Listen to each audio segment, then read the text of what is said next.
Hello, మేమైతే ఈరోజు గోంగూర పులిహోర అయితే చేస్తున్నాము. ఇది మా గార్డెన్ లో గోంగూర, ఇంకా మీకు స్పెషల్ గా ఏం చెప్పాల్సిన అవసరం లేదు, ఎందుకంటే చాలా సార్లు నుంచి మేము గోంగూర అదే తింటున్నాము. చింతపండు రసము, ఇంకా దీంట్లో కావాల్సినవి. ఇప్పుడైతే ప్యాన్ లో ఆయిల్ పెట్టుకొని ఆయిల్ వేసుకున్నాము. ఈ రోజు అయితే చెఫ్ నేను కాదు, మా సిస్టరు. చెప్పండి సిస్టర్, ఎట్లా చేస్తున్నారు గోంగూర పులిహోర? కొంచెం ఆయిల్ వేసేసుకొని గోంగూరని పేస్ట్ చేసేసుకోవాలి ఆయిల్లో. Okay sister. చూడండి, ఫ్రెష్ గోంగూర గార్డెన్ లో, మా గార్డెన్ లోదే అనమాట. ఈవినింగ్ ఫ్రెష్ గా కోసి ఇప్పుడైతే చేస్తున్నాం గోంగూర పులిహోర. మాట్లాడు ఇది పేస్ట్ అయ్యాక ప్రాసెస్ లోకి వచ్చినప్పుడు మాట్లాడదాం. గట్టిగా మాట్లాడు.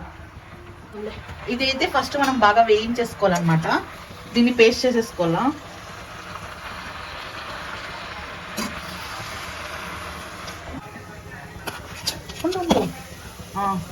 మనము అయితే పచ్చిమిరపకాయలు వేసుకోవాలి. యాక్చువల్లీ గోంగూర పేస్ట్ కొంచెం పుల్లగా ఉంటుంది కదా,